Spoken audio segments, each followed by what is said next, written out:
Howdy, howlers. Let me try that again. Howdy, howlers. It's Sako Toomey, also known as Cass White. I write horror, and I'm a witch, and I'm a graphic designer, and sometimes I combine those three things. I'm gonna wait until people come milling in, but I'm gonna read from a book.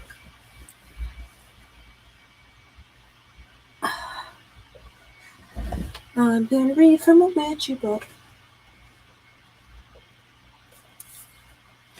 We are talking about conversing with the gods and communing with the dark. I think both of those things sound good. Hello, hello, hello. Let me get comfy here. Comfy. Hey, Christina. Hey, Nikki. Hey, Heather. How's it going, guys?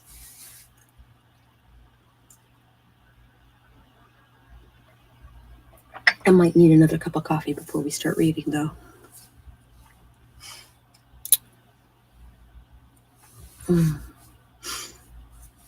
But the idea of reading today sounds better than it did yesterday.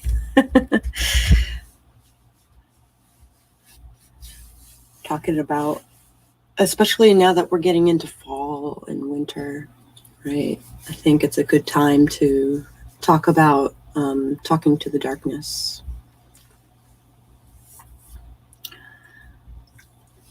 Currently, it is the season of the crone of the Dark Mother.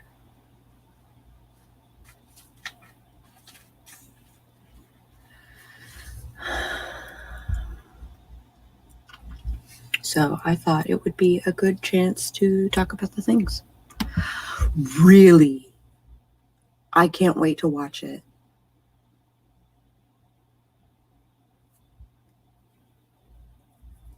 I can't wait to watch it.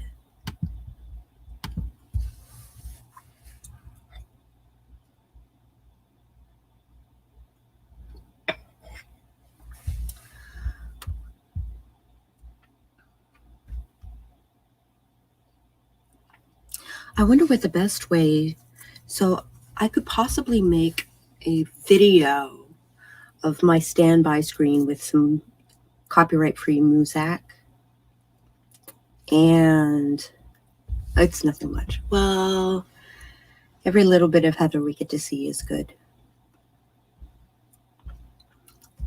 You don't need an epically long vlog to be a good vlog, just so you know.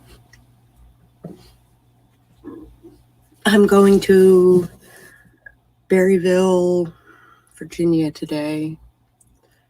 We're attending a rehearsal dinner tonight and then attending a wedding tomorrow.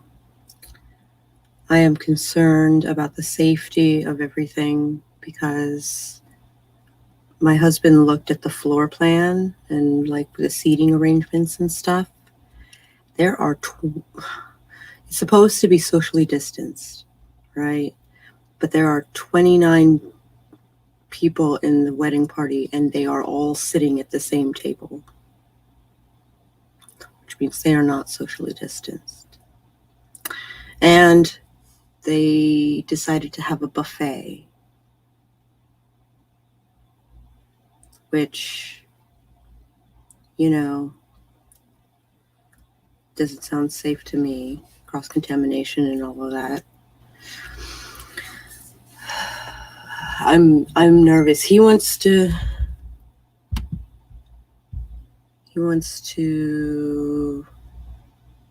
possibly not eat there, but he wants to hang out with his family.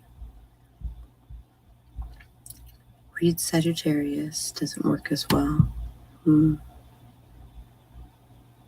Dread punk gothic horror. Inside a witch's house. Warm firewood. Black cat on your lap. Soft sounds of kettle boiling. Magic spells and singing herbs. That sounds like me.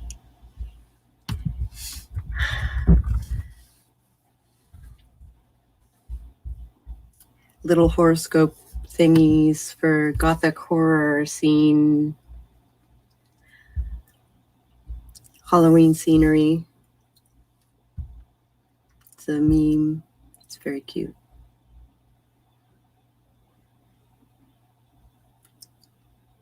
The frisky scent of dead leaves. That doesn't make sense.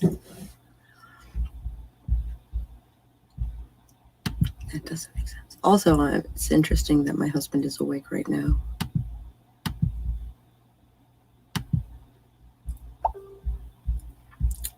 Yes, boom. You guess now you have to upload it. Upload it. Upload it. Upload it. Do the thing. Do the thing. I wonder if I'll have time for a nap before we go. Oh.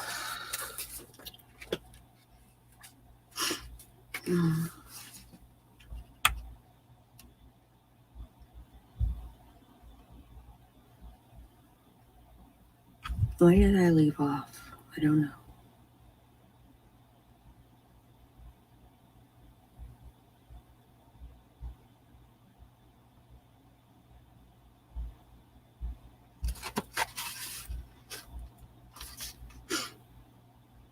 I think I left off at the second thingy. Paragraph. There we go. English, I know it. English, I know it. Hello, people who are milling in. Oh, or not.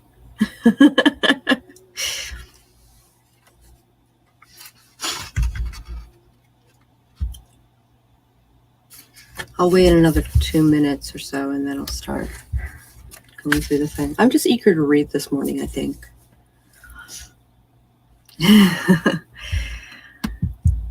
Damn right I did. Yeah, I did. Yeah. It sounds like someone's doing yard work outside.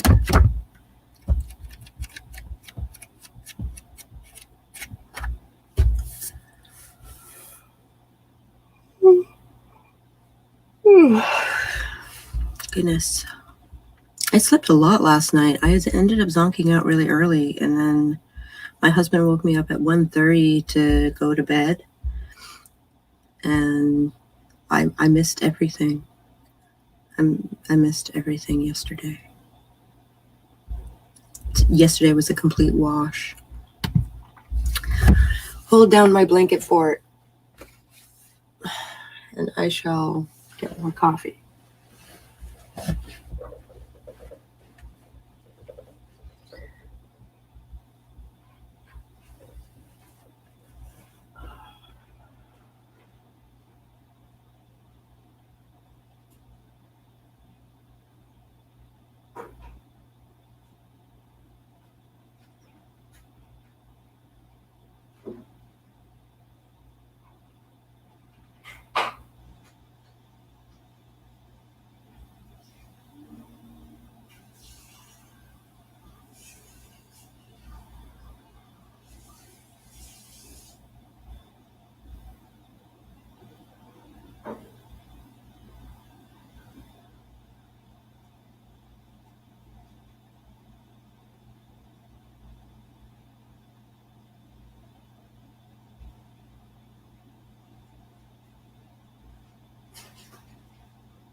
Hey, Nobu.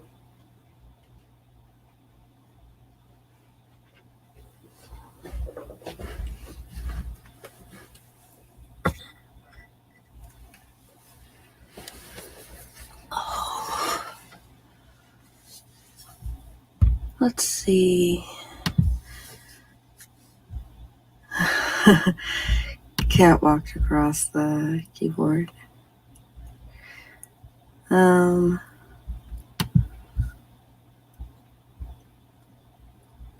Love you too, Sage.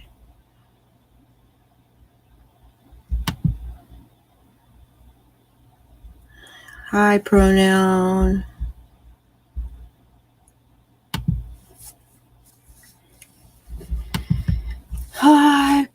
Hi, peoples. I think we are just about ready. Thanks for holding down the fort, holding up the fort, whatever you were doing with the fort while I was getting coffee. Oh, I think I want a blanket.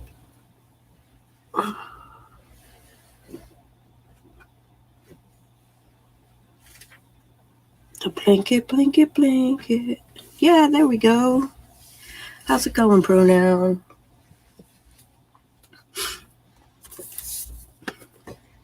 I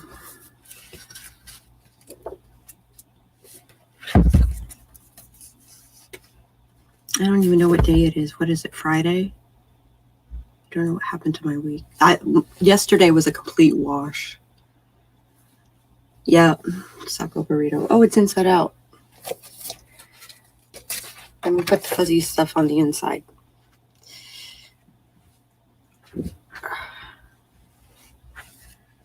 There we go. Now I'm a burrito. It's not a double-sided. Well, I guess it is a double-sided blankie, but it's only printed on one side. It's nice and soft.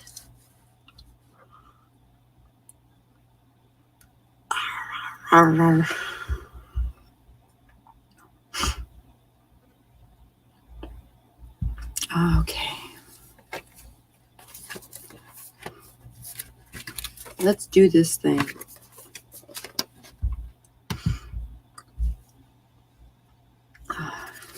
Ritual application, conversing with the gods. The following revelation will probably come as a surprise to many folks, but my rituals are largely unplanned in their structure. I'm not just talking about what I do by myself. I have a general idea of what needs to happen, and I leave the rest up to the circumstances. It's not that I'm lazy or that I don't value structure. Rather, it allows me to craft the ritual in the moment, fluidly taking into consideration the people participating and the location and allowing for divine inspiration to happen. You might chalk it up to decades of experience, but even when I was just starting out, I was most comfortable with being able to listen to what the ritual needed versus following a precise and lengthy script. I consider this approach essential for working with deity and spirits in the way that I do, especially for rituals like Hecate at the Crossroads, a meeting of mind and movement, and Dreaming the Raven, a Morrigan ritual. These are mostly freedom ritual performances performed at events. My partner, Nathaniel, creates music on the violin. We may have other guest musicians as well. And as a priestess and dancer, I bring forth the energy of the specific deity we are working with for that presentation. Any attempts at rigid planning are deflected. In fact, the greatest amount of preparation happens just before the ritual as I get ready. In the 2 to 3 hours leading up to the event, I prepare my body through applying makeup and costume, nourishing and cleansing as the energy determines. I don't have a standard introduction that I print out. Instead, I am inspired to scribble down something new just for that event to be read at some point. Each time we do one of these rituals, the whole of the course of the ritual is similar yet very different.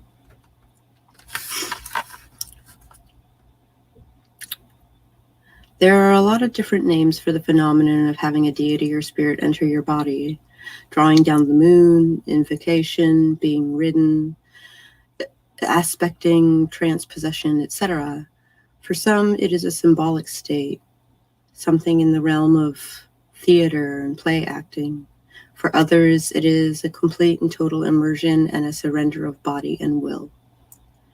I think that for me, personally, I would liken it more to a conversation, a kind of divine conference call, if you will, minus the corporate setting. Neither of us is fully in control or dominating, but rather we're actively working through a partnership of mind, body, spirit, word, and action. As a witch and a priestess, I am fully aware of my body, the room, and others in it. I do not check out, but I'm also not completely in control. I'm reading the situation and relaying information both ways, most often without a filter, but I do have the power to veto and negotiate words and actions. It's not an act of worship for me, but rather the combined intent to use the relationship to manifest, shift, and change. Interesting thought. The conversation is not rehearsed. The only thing planned about it is that we know when and where it's going to happen. There is physical preparation involved with cleansing and fortifying the body inside and out, and the adornment and attire. The physical space, audio and visual presentation. Then the dancing happens.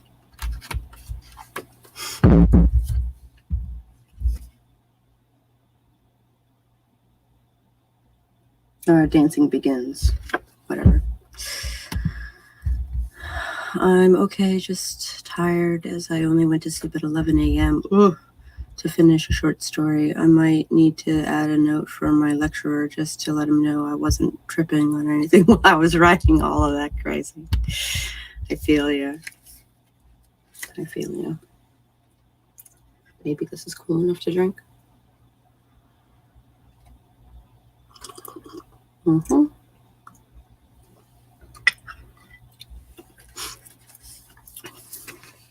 Hot, but not burningly so. I suppose you could call it dancing with the gods instead of conversing. I'm not trained in partner-oriented dances, so that doesn't quite compute in my brain. It's also hard to separate when it is the witch who is dancing and when it is the goddess who is moving. But more deeply, dance is a form of communication, and I do consider it as much of a conversation as one with words. Funnily enough, the whole idea for Hecate at the Crossroads started with it being a dance and live music experience only, no words except for discussion afterward. But the first time we did it, the words following the dance flowed back into the more ritual and more movement. I took it to the next level. Do I speak for Hecate? Do I speak as Hecate? I think it's more like speaking with Hecate. Do I speak for Hecate? Do I speak as Hecate? I think it is more like speaking with Hecate, sharing words together. The propensity to be able to listen, to understand flow, and not be chained to a precise structure allowed the ritual to be enhanced. It became something even more powerful and effective. Every time the ritual has happened since then, it has continued to shift and grow, fitting the needs of the attendees. Some things may be added while others don't happen, and that is all for the best.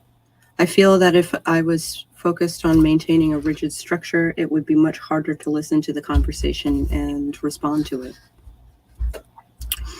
Human beings are amazing creatures, but we often get in our own way when we overfocus. We can miss opportunities because we're more worried about following along. Similarly, deities aren't necessarily all-knowing or all-powerful. They have a form and perspective that are from ours. They can see time, space, and pattern in a much broader way than we can. But it's through and with us that change can be enacted. This is where having a conversation becomes powerful magic, an exchange of ideas and actions that is fresh in the moment yet profound. The more you listen and consider and quiet the script, the more you are able to receive and be heard yourself, not only in ritual but in spellcraft and your everyday workings as well. Through that conversation, your path as a witch becomes clearer. So, I don't know if any of you actually do spellcraft, but I was wondering if there's like a system that you go through or a ritual that you go through, or do you just play it by ear like she does?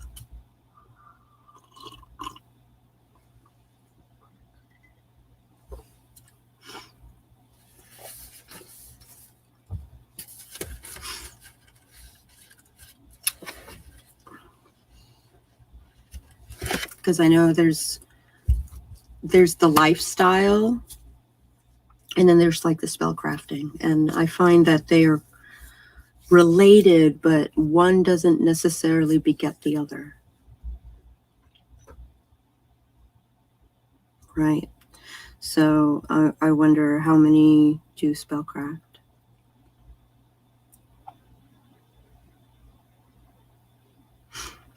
I'm going to be doing a public one for the first time.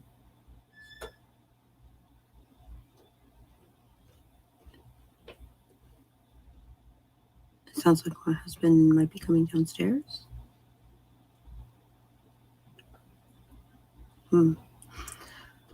Start with a moment of grounding, linking up to the energy around me, but the majority of my spells are completely energy-based, no real tools or ingredients. That's cool. Hi, honey. Just in case you had an appetite. Ugh. Hard salad and seafood. Olives and yikes. That is gross. That is quite gross.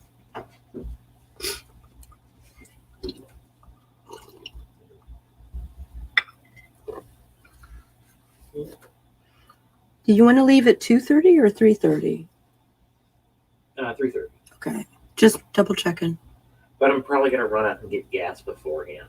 Oh, okay.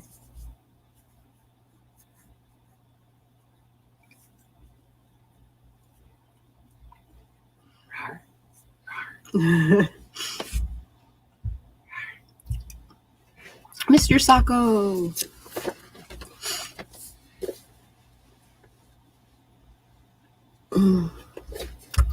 Ain't he handsome?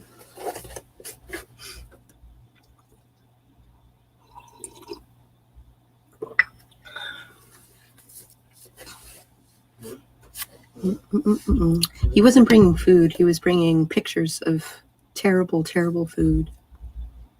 It's a crap.com. Crap.com. Article. I see. Horrible fast food that was discontinued. Yeah, for obvious reasons. Heyo, Cat Leo. Maybe we can keep you company while you get ready. You do your study stuff, studio. What's the word I'm looking for? Office is in a closet, so maybe you get ready in your office as well. I don't know. I don't know how that works.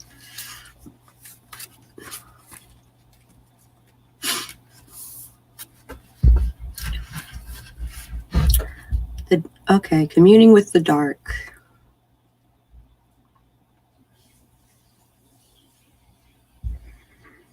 The darkness starts in the liminal place where the fingers of the light can no longer reach.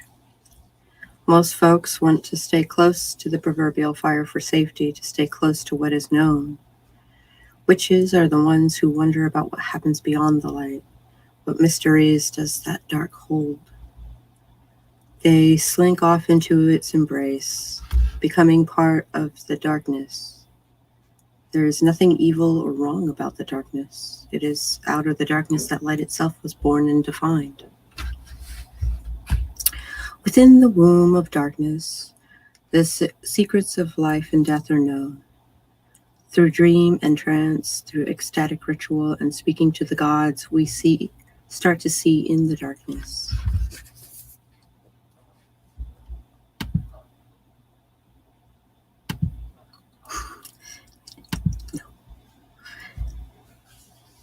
Baskets of clothes that I haven't put in the dresser. Ah, I see.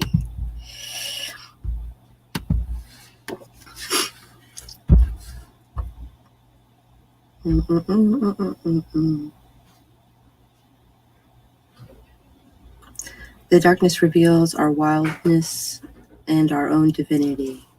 We come to know that life cannot exist without death. Modern culture has come to eschew the processes of birth and death, another layer separating us from the world. Sounds like my husband is about to make a smoothie, which means I should probably mute myself as he puts together his tricky bit.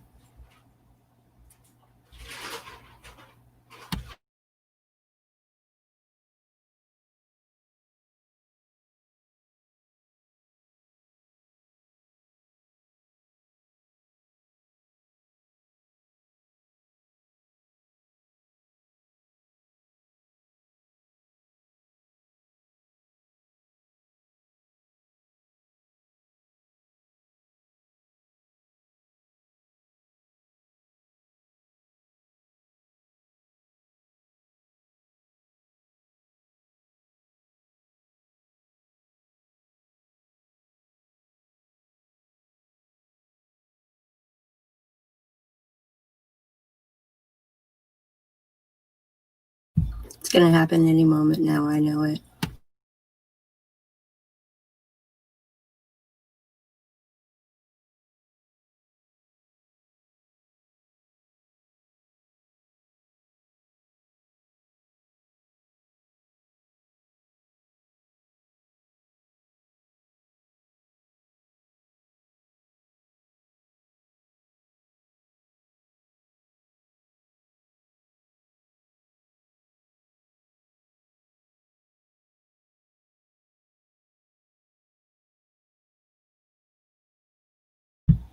Ta-da!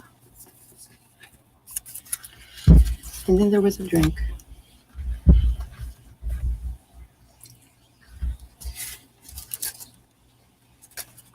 All right, where were we? When we give in to fear, we curse ourselves and confuse our paths. When we embrace love, we bless ourselves and the world we live in. Take time to commune with the darkness. Become still and listen to the silence that is the velvet voice of the dark.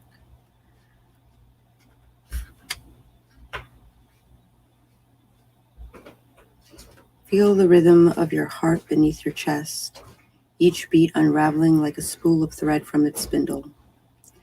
Be enveloped by the darkness. Hold the thread in your hands and remember who you are. You are the witch. We are both the lock and the key. We are the illuminated and we are the shadow. We do not fear the dark of the wild or the light of the city. We know ourselves. End of chapter. Start of a new one. Woo! The Practical Witch.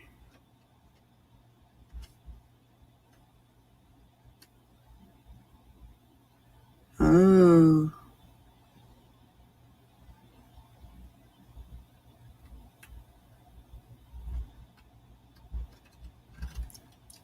So she's going to talk a little bit pretty soon about commerce and witchcraft. I am of the mind that you shouldn't charge people for helping them.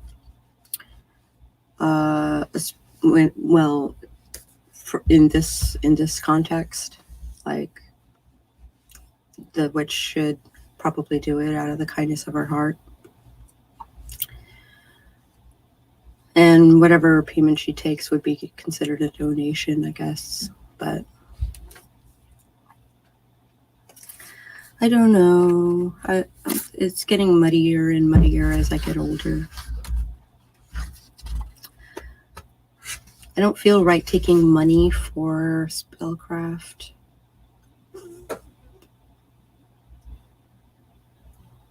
Yeah, I don't feel right taking money for spellcraft. I've taken vodka. I've taken cigarettes. Clove cigarettes specifically. But I won't take money. All right. In this chapter, we'll examine the reality of living as a witch in today's world. Not everything is spell work and talking with the gods and ancestors. We need to consider our everyday interactions and be conscious of the problems we face when dealing with others. As tempting as it might be to hide in our magical closet, witches need to be in check with the outside world and others as well. This effort includes networking and interacting with society, practicing good etiquette, thinking about commerce, taking care of business, and addressing our own fears. I've included some personal anecdotes and explorations that I hope will comfort, inform, and inspire you as you travel along your path. The witch and society.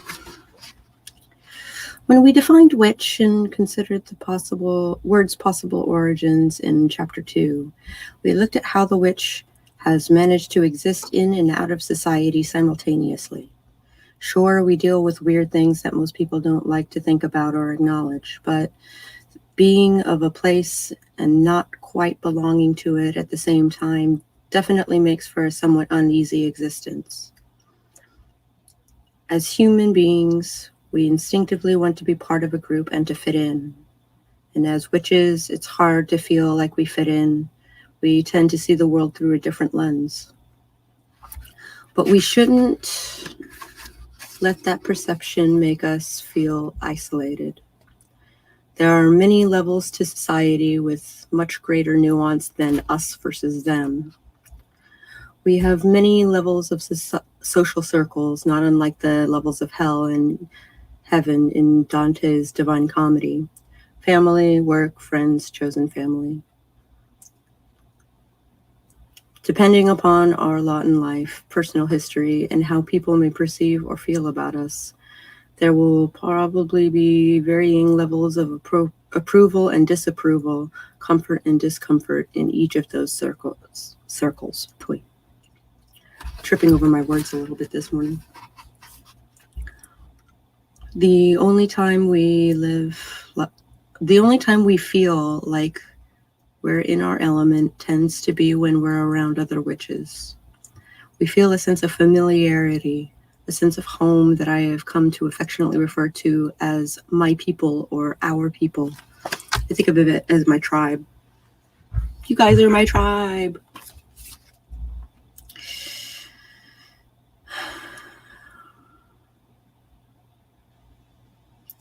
The expression originated many years ago when I was teaching weekly dance classes. Most of my students were young goths, a really delightful yet quiet, smart group of individuals who were easy to stereotype with their dark clothing, distinct makeup, spikes, etc. The owner of the studio was worked up over the fact that I had calmly pointed out some nonsense she was trying to get away with. I wasn't about to be bullied or cheated. She came back at me with a bizarre phrase, "you and your people," thrown like an insult. We all found that uninspired attempt rather hilarious and immediately put the typo. First typo in the book. But the phrase put the phrase to good use. It's not uncommon even today to hear me announce to a gathering of weird folks, "You, my people."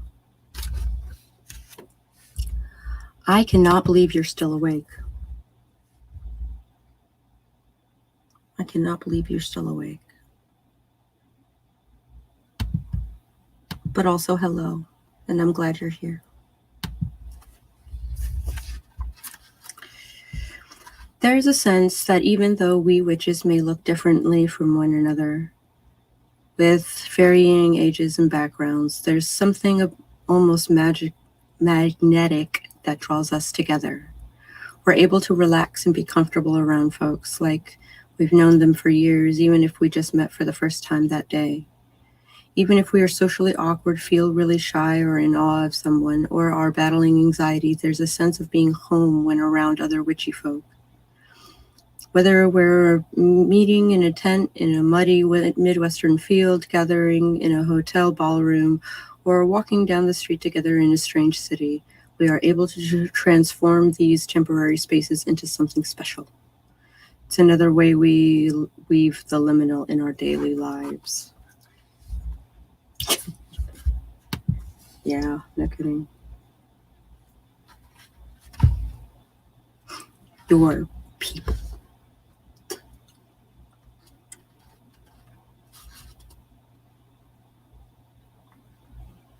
As beautiful as that is, I think it's important to remember that we're not better than anyone else. Everyone has their role, even if it's hard to fathom at times or recognize, which means we need to be considerate and respectful as a default setting when we're outside of our liminal spaces. I constantly underestimate how long things take and terribly time blind. Also me, this should be easy and only take about an hour. Many hours later. Yeah. Many hours later.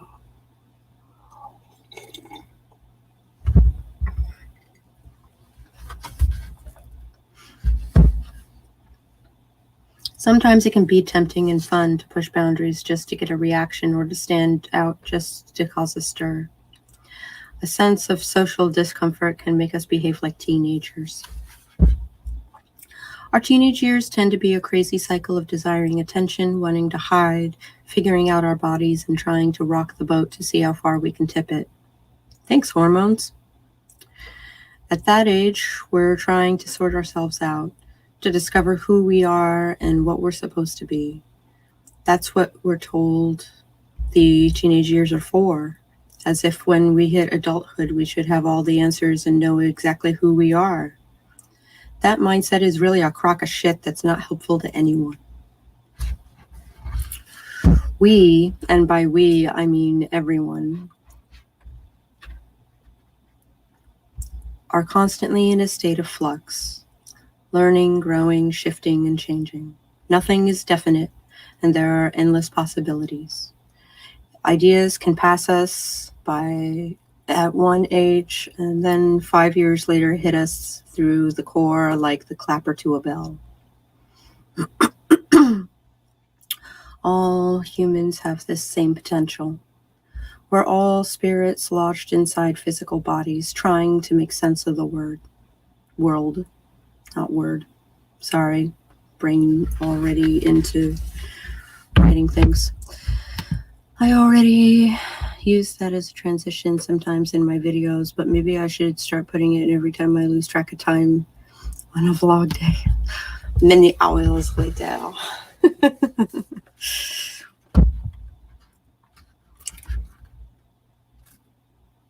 We're all spirits lodged inside physical bodies trying to make sense of the world. Try to remember that when you're out and about, compassion and understanding are like social butter. They make many situations much easier to get through. Embrace some patience and expand your outlook, and you may be surprised at how much more smoothly everything flows. Working alone versus group work and networking.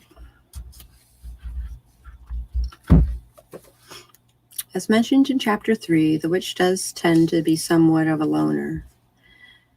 It's important to remember that you don't necessarily need anyone or anything else to accomplish your work. However, as I said it in the last section, there is something to be said for meeting with like-minded people. Whether it's a festival, convention, a monthly meetup, or an open group ritual, or Connecting with folks online, sharing experiences and ideas with others can be incredibly validating and inspiring. It's nice to know you're not alone in how you feel to do a certain thing. How you feel or do a certain thing. There we go. Having other people to bounce ideas off of and problem solve with is also extremely helpful. Sometimes we can get a bit too much in our own heads and miss out on seeing an effective solution for whatever we're dealing with. I'm noticing a pattern in the way my body reacts to storms. Before Laura made landfall, I had a pretty rough cluster headache. Oosh. Coherence was an issue. This is expected to make landfall around 6 or 7 tonight. And I'm noticing a headache coming on. Coincidence? Possible, but patterns are patterns. Absolutely. Storms can cause migraines and cluster headaches because of the pressure, for one. And also it is lightning storms specifically. And I mean, in hurricanes too, for that matter. Extremely powerful time to do spellcraft, because there's a lot of power, like, fluctuating and stuff like that, and it can be a task to harness it. It's a correlation. The pressure change will mess up all sorts of things. Yep, exactly. But if the current is mucking with you, because it's kind of like the tide, right? So that time right before it rains, right before when the winds are starting to pick up, you can kind of feel everything kind of like suck back, and then when the first thunder rolls in, it just kind of like crashes into you, right? And that's when the headache is like its worst. That's when it's like fucking terrible. So there's a chance you can create some wards or a protection spell to kind of like guard yourself from that current, especially if you're not going to harness it.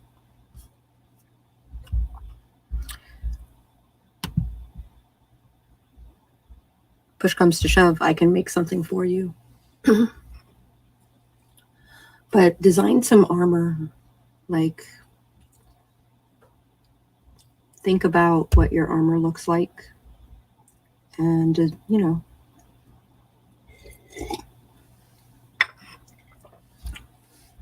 more you think about it, the more real it becomes.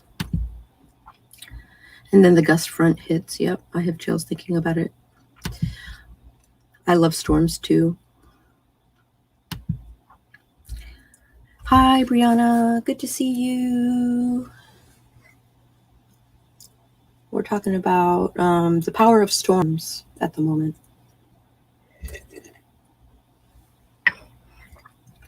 Because Christina is facing Hurricane Laura. So currently the power is sucking back in, and that headache is like just waiting to unleash. Hello, Natalie Locke. Been a busy day. Been busy for everybody, it seems.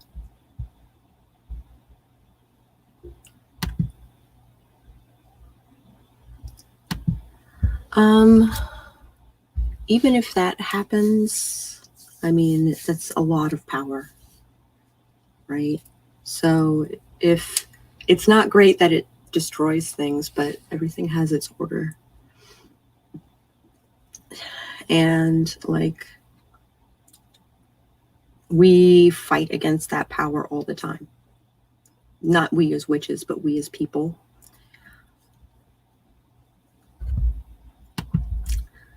I adore Dutch autumn storms, but I have no idea of the scale of storms. Yeah. if you can collect water, I recommend putting out a glass or a bottle or a jar and collecting that storm water and then using that in your rituals.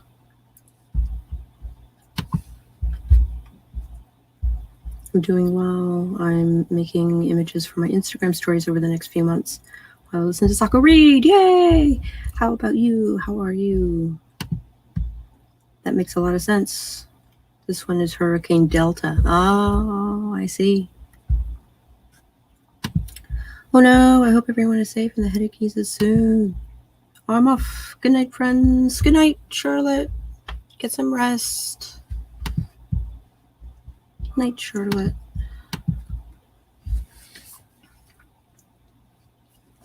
All right. Where was I? What's ridiculous is that she includes like websites.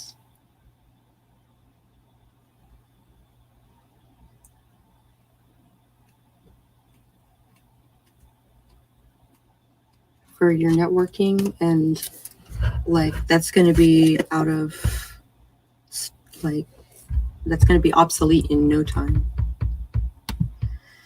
I'm doing good too, Nicole. Deciding on the very intense ending of my series and feeling it. Oh my god. Yeah, I bet. Ending a series is tough. Super tough.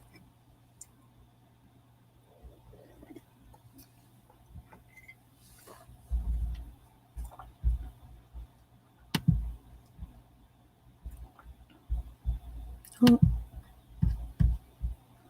Got a thing.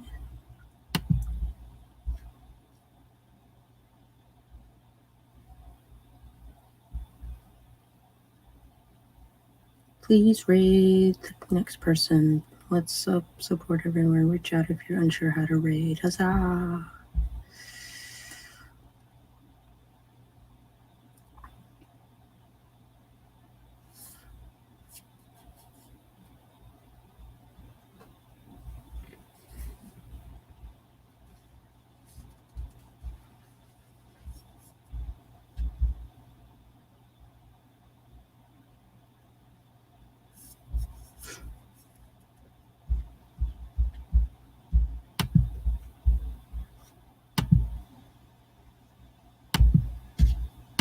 Intense endings are awesome.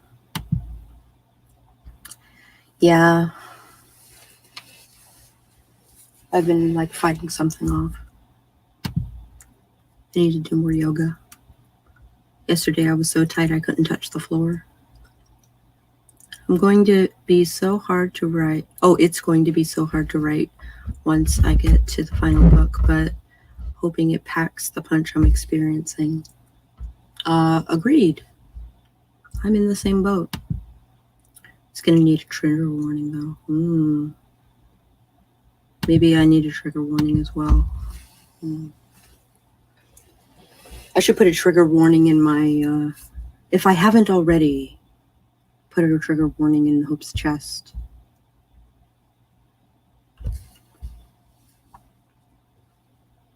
This is not a kid book for kids. No, not by any stretch. There are a lot of adult themes.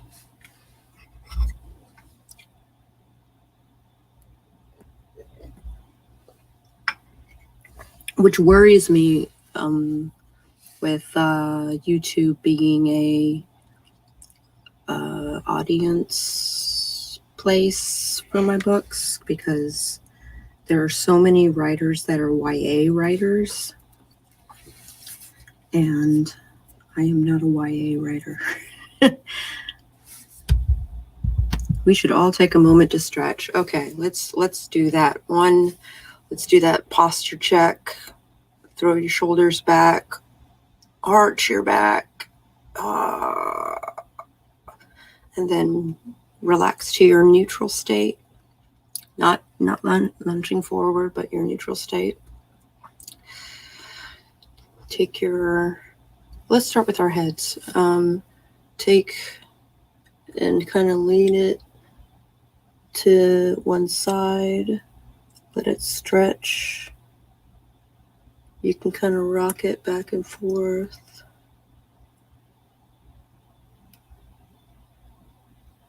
And then look up.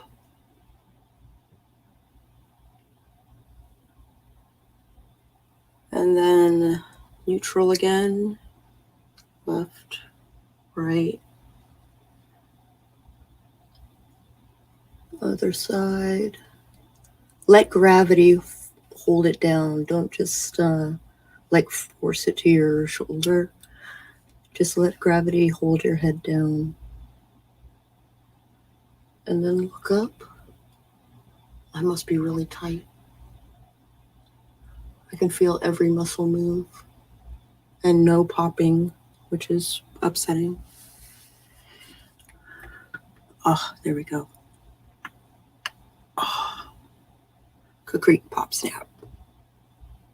I am looping my hands behind my back like this and basically trying to throw my hands as far back as possible.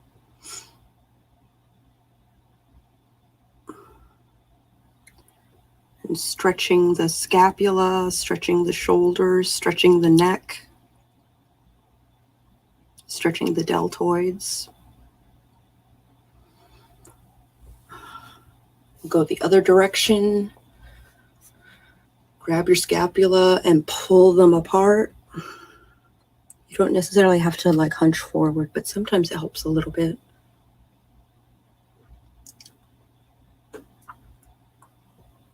Kind of stretch your neck out a little bit here. If you can't reach your scapula, that's okay. Like you can be here and just pull forward a little bit. The idea is to stretch those two muscles that are on either side of your spine that kind of hide under your scapula.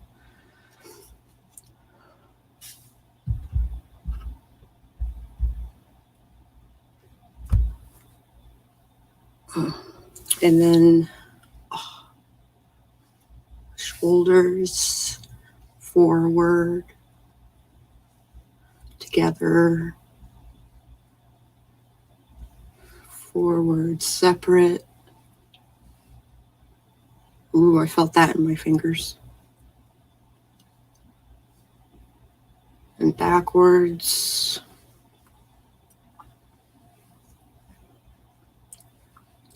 And together backwards.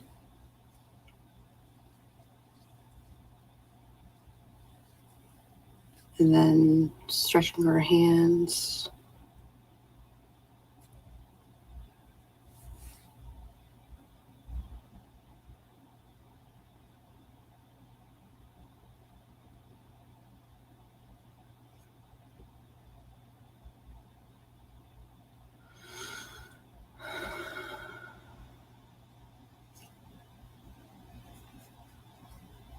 So what I'm doing here, so you can do it two ways. Let's do it in prayer hands and then try and pull them down so that you get like a sharper angle. And you should feel that stretch both here and here. Pulling it down. And then you can kind of just use that position to, stretch out your fingers.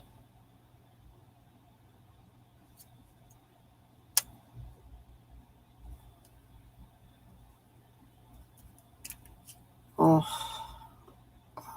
my poor hands. Oh. Thank you, Christina, for reminding me to stretch. And you could do floreos. Ooh, my right hand is super stiff. and then dip the water.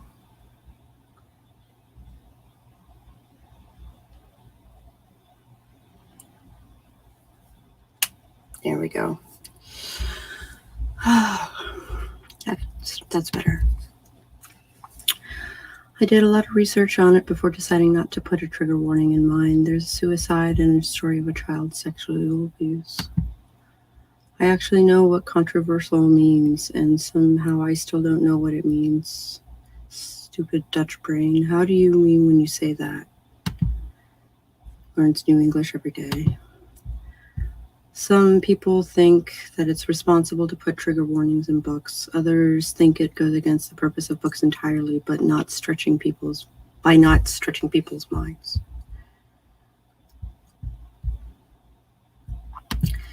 It's a bit of an argument in the writer community. I see what you mean. I am mostly saying it figuratively at the moment, referring to the weight and intensity of the plot, but I will get to that point of decision at one point. Hello, Ella Archer. Death metal. Hold on. Death metal.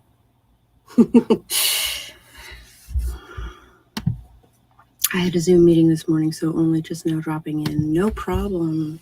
I might go for another hour, just because I'm having fun. Definitely, that's a personal decision for you to make. I honestly don't know yet whether to do it or not. I planned on researching it too. Hi. Personally, as a reader, I don't mind if there's no warning. Being shocked or blown away or whatever else by a story is part of the experience, I suppose. When I pick up an adult book, that's what I expect.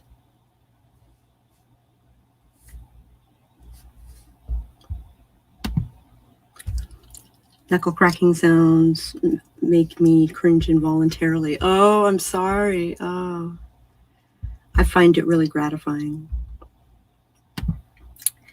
Oh my God, that corn you posted looks delicious. Love the stretching. I'm in need of a good stretch session. Beat you to it, Nightbot. Yep. And then I can teach you a quick belly dancing thing.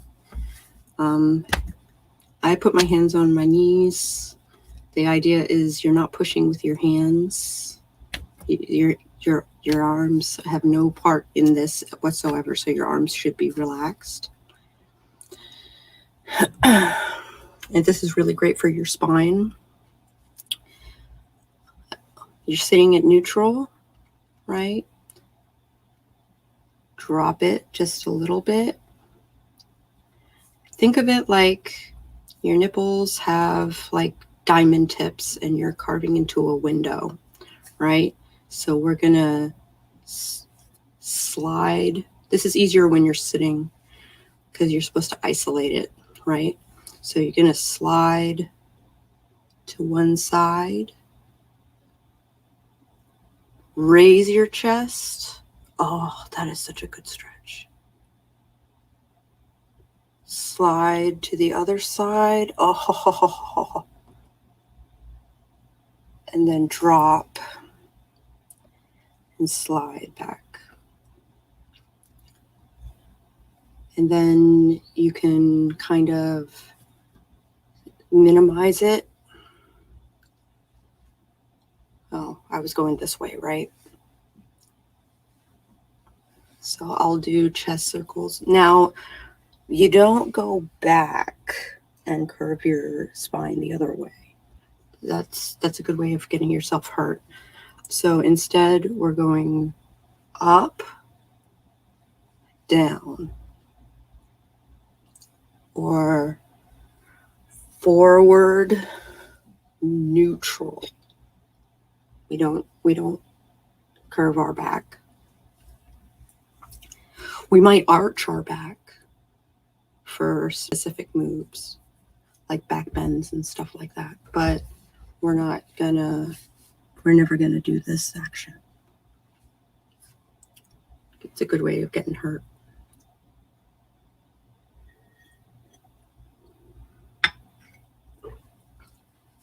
So that's something to consider, is chest circles. Obviously, if you do it one way, do it the other way too. Oh, creak, pop, snap. Sometimes you can get some really good pops out.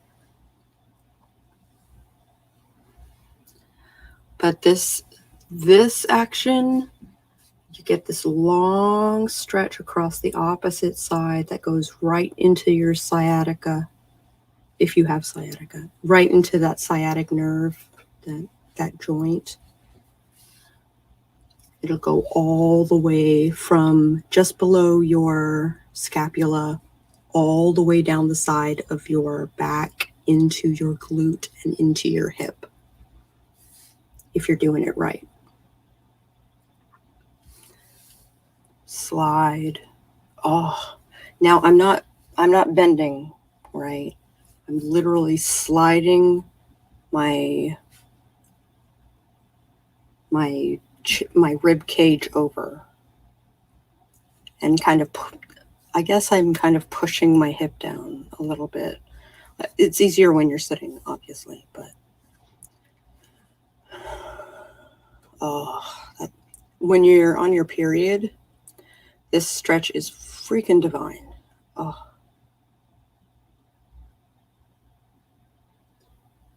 Oh.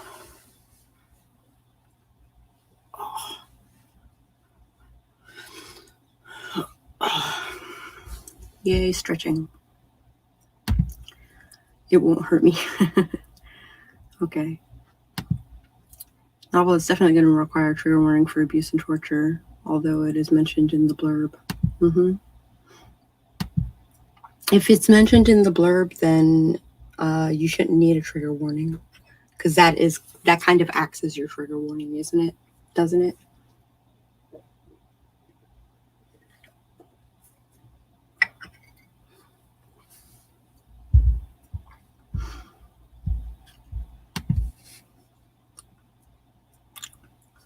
Going to the chiropractor next week. Oh, I'm jealous. I need a tune-up. What is up with you, Nightbot? Why are you doing this all at the same time?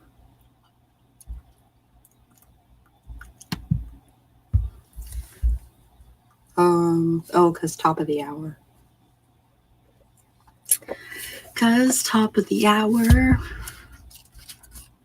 Which I don't do very often.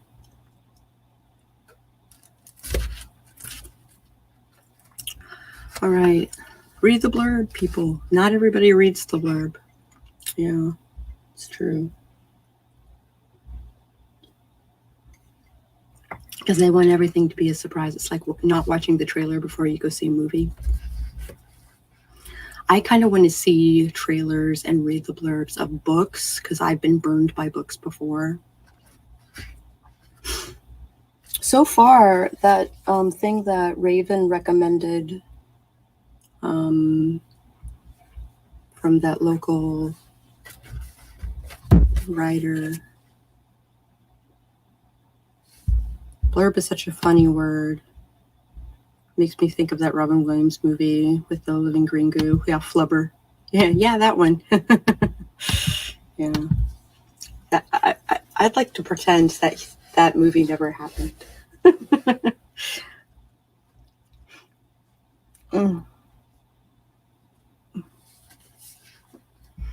All right. Let's see. Where were we? Yet community can be a scary thing. There's the potential for drama, which really should be a non-starter for any community group, but we're human. It happens.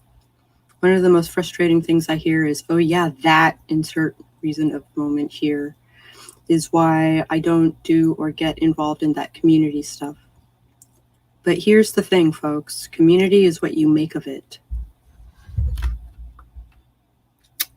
Cough, creator tube, cough.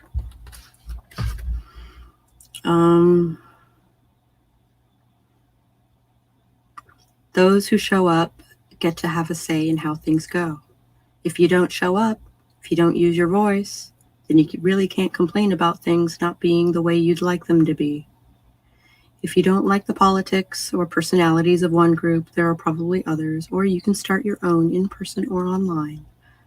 I'm not going to lie, P-words/witches tend to attract some extreme personalities and some unbalanced individuals.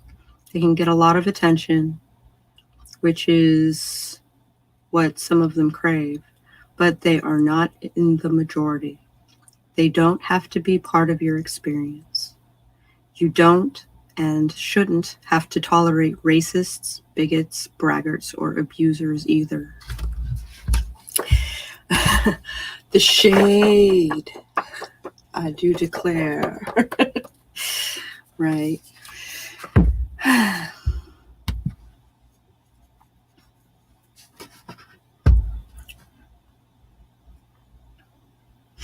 If you have social anxiety issues, it can be really difficult to muster up the courage to make it out to a thing, and even more so when you don't know what to expect. So for that, I recommend bringing a friend if you have one who is interested. If not, try reaching out to the person in charge and letting them know your concerns. A good organizer will take the time to make sure you feel welcome and introduce you to other people gathered.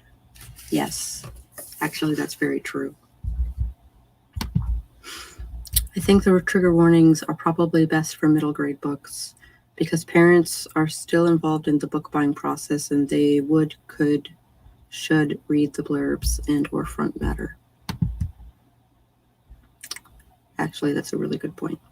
Who is your audience? Well, see, that's the thing. If it's a middle grade book, then it shouldn't have that content anyway. Right? Like, let's say a rape scene, for instance, or an actual death, like a gory, realistic death, right? That stuff is not going to be in,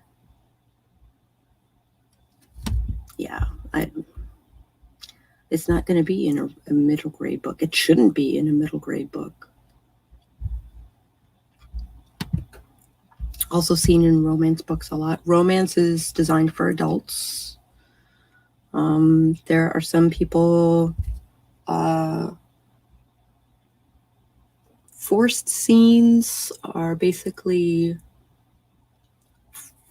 in BDSM are basically rape scenes, but it's consensual between both parties. So it's called forced sex, right? Which is not, I mean, we're all consenting adults here, right? When it comes to romance. My short story is YA, and the abuse scene is important because it explains how one character came into her magic through self-defense. If I put a trigger warning, someone might stay away and miss out on the message of claiming your power. My publisher gave me a ton of trouble for killing a spirit dog made of shadow with a magical sword in the middle grade novel, let alone an actual murder. Right? Am I right? Exactly.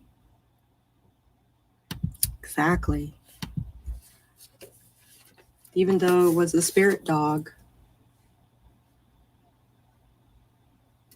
it's still a level of violence that you're gonna catch flack for.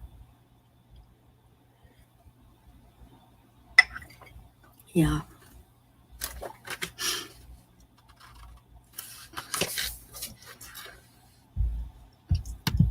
And some YA is read by younger readers. Exactly. Which is why I feel like it should be like, I don't know.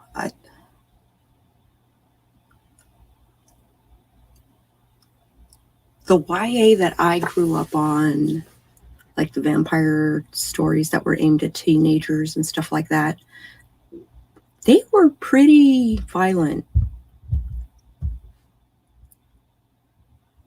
Like Vampire Twins and stuff. Like, That was pretty violent. But that's what I had read adult books up until that point, and I found the Vampire Twins to be a much quicker read. One, it was a shorter story, and two, the language was just easier to skim through. I have to say, though, the parents thought the muted dog attack was too intense, and 11-year-olds called my story lame. Ooh.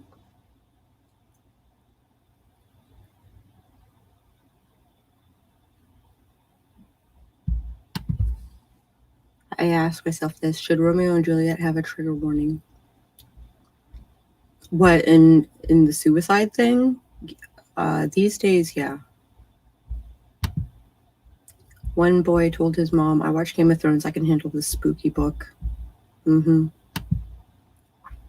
There's a scene in a Narnia book where Peter kills a wolf. I signed his copy, but all I wanted to do was ask why he liked watching Game of Thrones. What about Game of Thrones do you like? I think is more so the question. Are you watching it because it's controversial? Or are you watching it because you're actually interested in the story? I find it silly with all these kids playing all these adult games where the online community are extremely toxic and sometimes sexual, but they're so strict on authors for kids. That's why there are ratings on games, because of Tipper Gore.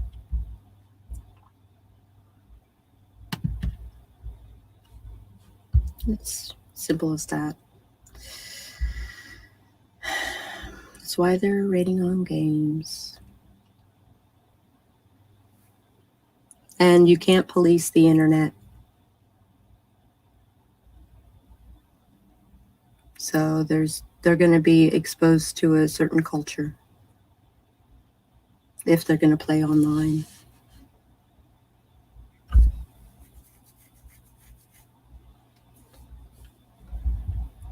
The kid was 10, yeah.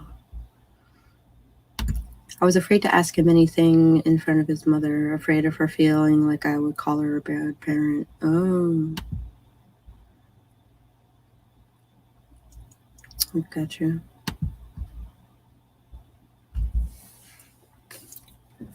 But they don't do readings on books. At least not as far as I know.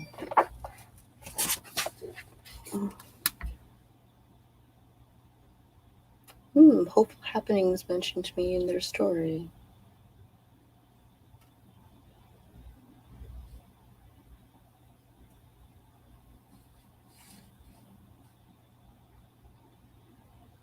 Ew, Carol doing some cool stuff.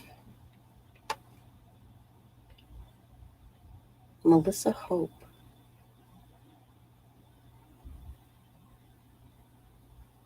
They're filled with rice and fun to squeeze and throw. Oh, it's like a stress ball. Yeah.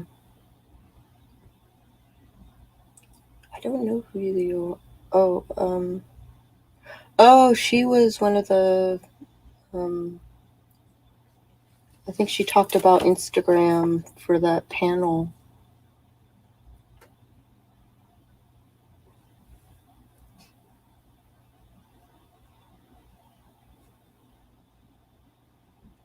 You bet.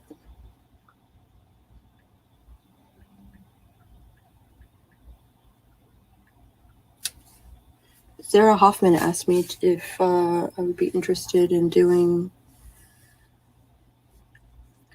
things. 10 a.m.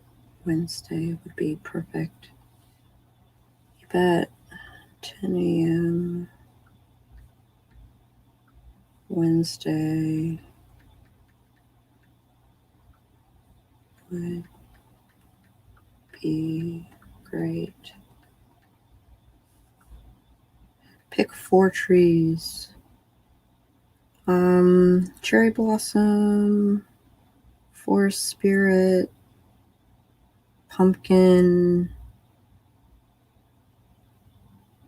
and starry. Yeah. Cherry blossom. Forest spirit.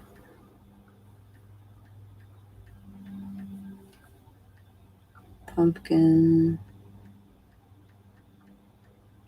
And starry.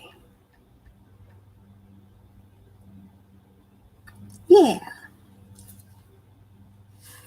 Cool. Sorry. Didn't mean to get distracted. I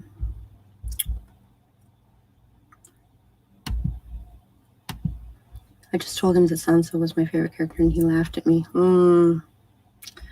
Which means he is not watching it for story. I had very few things I kept my children away from. We took the stance that if something they read or saw gave them questions or made them want to talk, we'd talk about it so they could learn. Like Rocky Horror Picture Show is still a family favorite movie.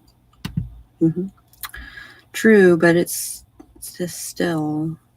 Last semester, all the students watched Game of Thrones, played Fortnite, WoW, COD, and so on. Aren't allowed to even read books like Judy Blume. There's a lot of banned books. It's true. This day and age, it's kind of silly to be so hard on authors over some of the things they say you can't do for YA books. I remember a couple of years ago when I was about to buy The Last of Us, a young boy told me it was really good and he recommends it. My copy has a rating of 18. My copy also has a rating of 18. There are some very adult topics in it. I can't really talk. I was playing GTA when I was 16. When you were 16, it was probably a good... Oh, kitty cat peeking in the background? Oh. I don't know. I don't know where she is. Oh, there she is. Oh.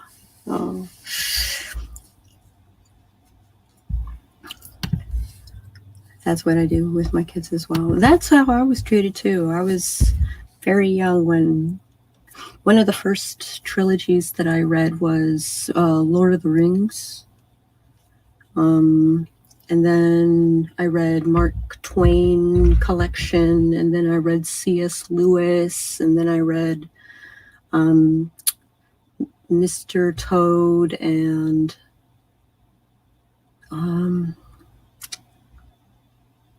yeah, you know what I'm talking about. I remember it so faintly.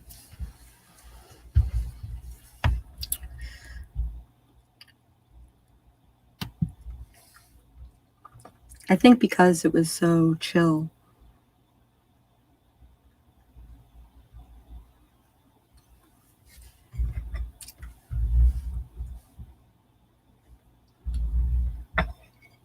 I don't think my mom realized how many religious overtones there were in the C.S. Lewis stuff. Otherwise, she wouldn't have had me read it.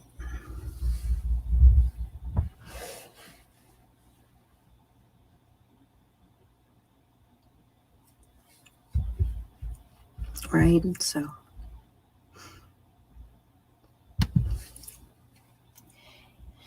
It's a super weird thing. The censorship of books. I think it's easier now with self-publishing and with KDP and all of that jazz. So kids can order stuff on Amazon. Right? I played Carmageddon as well. I fully understood that the people who you ran over for points weren't real people, just pixels, more like action figures or Barbie dolls, but digital. Thank you. Precisely. I could go into, like, shooting in a game versus shooting in real life. That would be Monkey. Grew up where Twain grew up in his old house. I bought a notebook that they sold there. Ooh, cool.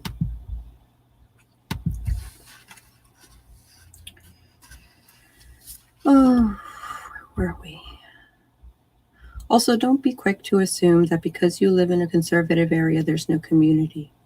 Some of the strongest, best organized gatherings and groups tend to be in those areas. Why? Because it's even more necessary for like-minded folks to be able to get together in a safe environment. The big cities on the coasts will probably have lots of little groups with sparse or irregular attendance because there's less of an urge to feel part of something. When I moved from Rhode Island to the Bay of California, I was astounded to discover that the RI Pagan Pride event that I put on was about the same size, if not bigger, as the Bay Area one that took place in the middle of Golden Gate Park. The Rhode Island Pagan Pride event was about the same size as, yeah. Buzz? What's Buzz? Oh. Twitch. Find the right kind of group to engage with that appeals to your interests. There are groups that meet to discuss LGBTQ issues, study groups, organizations that host seasonal rituals that are open to all paths, book clubs, coffee tea meetups, divination parties, and one of my favorite, occult drinking groups. Are you looking to meet new friends? Do you want to get involved in putting on rituals or at least attending them? If you want to hone your skills as a rune or tarot reader, then look for where folks gather to trade readings in order to practice. Oh, my eyes. What's going on here?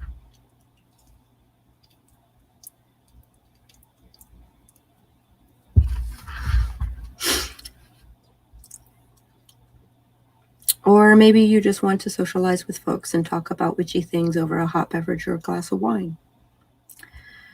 How do you find such things? Well, here are some ideas to get you started.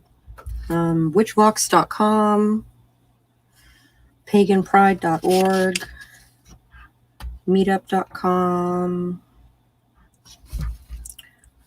Then around town, you can go to bookstores. You can go to CUUPS. So does your town have a Unitarian Universalist church? Then they may have a chapter of CUUPS, the Covenant of Unitarian Universalist Pagans. In more conservative areas, being based in a church is one way to deal with problematic situations. I wanted the high priestess of a CUUPS based out of Frederick, Maryland, to be the officiant of my wedding, because I needed someone who would respect my belief system. Because priests, in my experience, have not respected it. Me too, even though I was running over people in game, I would also reload a save if I hurt a character's feelings. Yeah.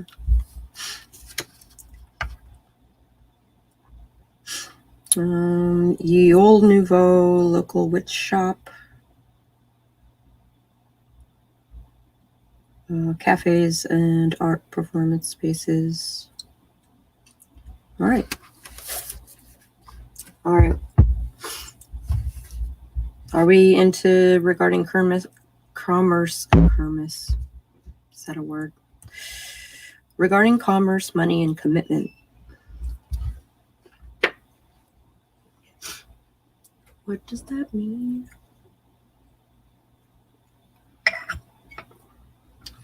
I'm going to need a shower before we leave today.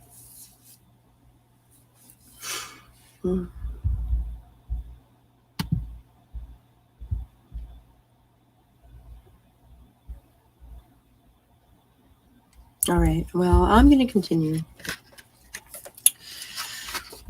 At least for another half an hour. Folks have a lot of opinions when it comes to mixing money with witchcraft. There are people who loudly decree you shouldn't charge money for the craft, and then there are people who make their living on witchcraft. Is one good and the other bad? Really, money isn't the real question. Money is just a stand-in for the value of time and energy. The majority of us live in a modern economy, which means the barter system doesn't work very well anymore. Ideally, I'd be happy to trade someone a painting for fresh eggs from the chickens they raise or the services of a car mechanic, but the utilities company doesn't take eggs, painting, or oil changes in exchange for their services. They take dollars or electronic credit, so we need to change those items and services into money. You paid money for this book, or the person who gave it to you, or the library did, which helps to compensate me and all of the editors, designers, printers, and distributors for our time and energy. Yet one more reason why book piracy is a hexable offense. Real time, skills, and materials were involved. The same is true for the teaching of witchcraft and related services. I've seen the argument that public schools are free, but that's not true. Public schools are paid for by property taxes. The teachers our administration don't work for free, though most of them are not getting paid anywhere near what they deserve. Even if you get an apple seed for free, if you wish to get a tree, you're going to need to invest time and energy into taking care of it. Nothing is truly free. Everything is an energy exchange. Now, price and value, another ball of wax. Price and value are another ball of wax. There are definitely people out there looking to make a quick buck or to take advantage of people. There are also overenthusiastic people who don't really know what they're doing. I feel these groups are in the minority and they tend to vanish pretty quickly once word gets around. Solid teaching, quality products, and invaluable insight for a fair price always manage to keep going. True practitioners don't want to take advantage of people, and they may even struggle with pricing their work and services fairly. Regardless, they shouldn't give away what they do for free, nor is it fair for someone who considers themselves a hobbyist to offer what they're doing for free. Not only are they discounting their work, but they're devaluing the work of everyone, hobbyists and non-hobbyists alike, in the eyes of the larger market. There are ways of getting better at what you do without bringing it to the marketplace. Super relatable, yeah.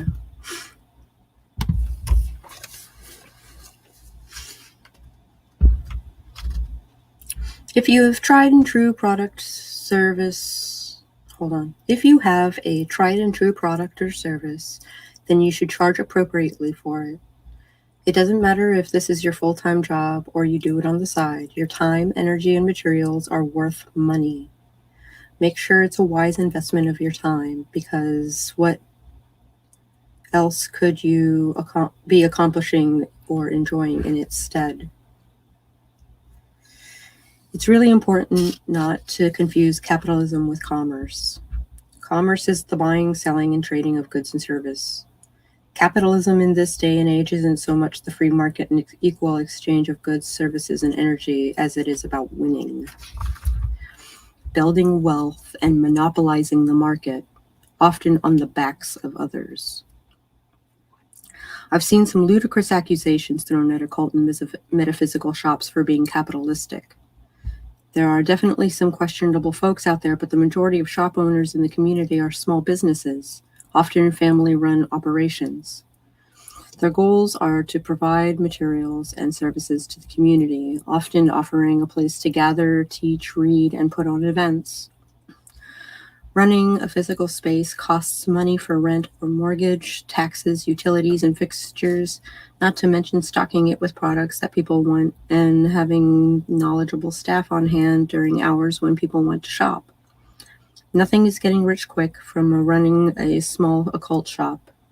It is an enormous investment and a commitment of time and energy to create a physical community resource. On that note, I would like to say that if you have the choice of getting something from a local shop or ordering it online for a couple of bucks from a big website marketplace, please go buy that thing from your local store. The difference in change means you're supporting your local community in a multitude of ways. It really helps to keep that space going, except if you enjoy browsing the shop or attending circles or events there. If your only feasible option is to buy online, then try to buy directly from the artist, publisher, author, manufacturer, etc. If you're short on money but want to help support a local business of your favorite artist, author, or brand, then spread the word online and leave reviews for their products. Here, time and energy take the place of money and can have a positive impact on the folks you're supporting. Thank you.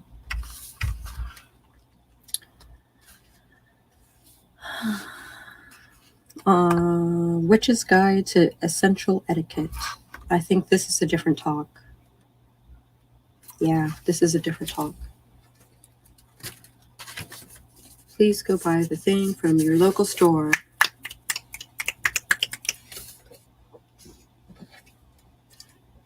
We're coming close, like, we're getting really close to the end. I think this is the last chapter. Yeah. We are Aradia.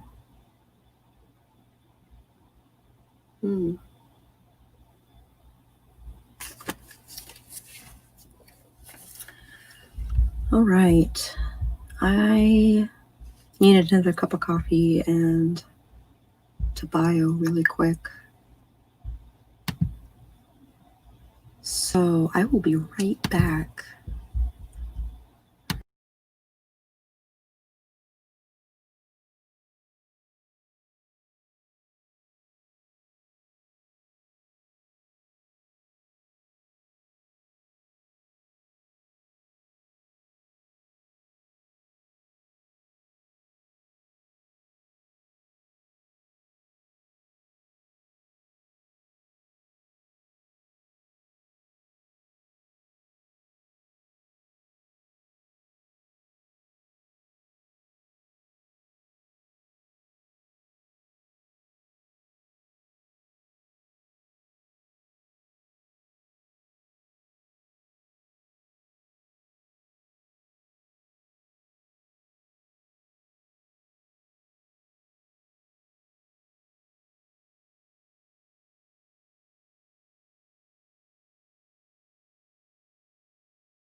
Okay.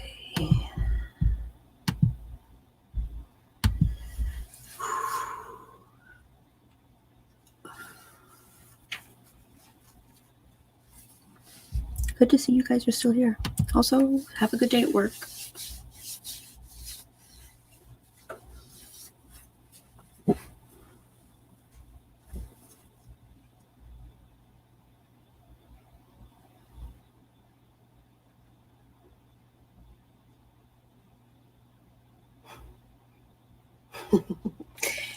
So, my husband is getting to the point where he is calling me Baba Yaga because I expressed to him the idea of fairies coming to my house just to die.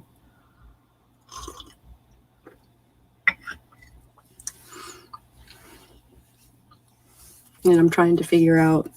Christina and I were talking about this the other day, where there was one night where two fairies basically came to my house, and then they hung out for a couple of days and then died. And I don't know if, like, my land poisoned them, or if they just came to my house because it was a safe space, or I don't know.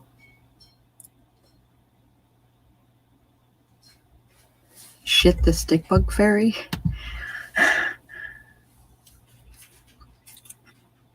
It wasn't a stick bug, it was something else. That was stick bug like, but not a stick bug.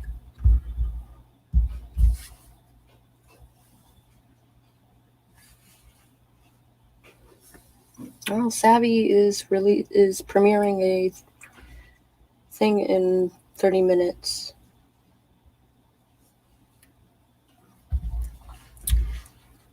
Savvy is premiering a thing in 30 minutes.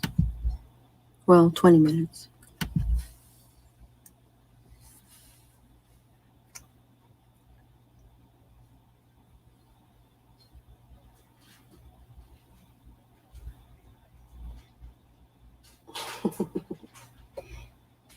So funny.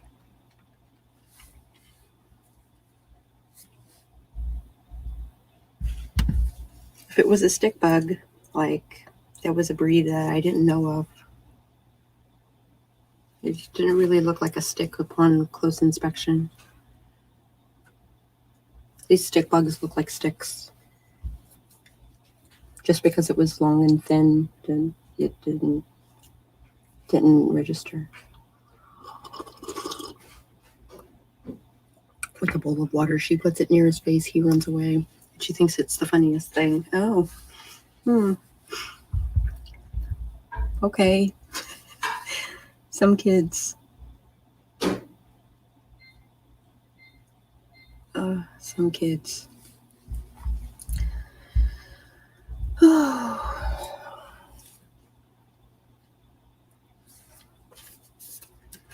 So, yeah.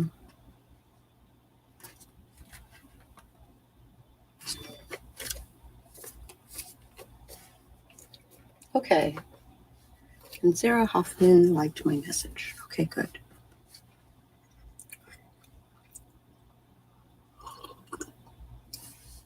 My lip stain this morning. It hadn't set yet.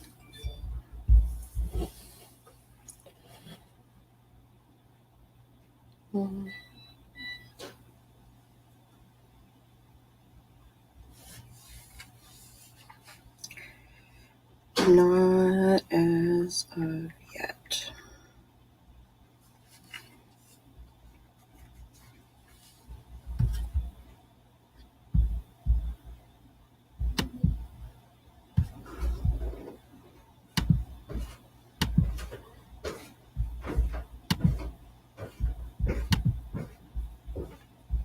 All right, I think I'm going to wrap up this stream since my conversation and your conversation seems to have petered out, which is fine with me. I will catch you guys after this weekend. Probably Sunday, because Sunday morning I am doing the write-a-thon thing.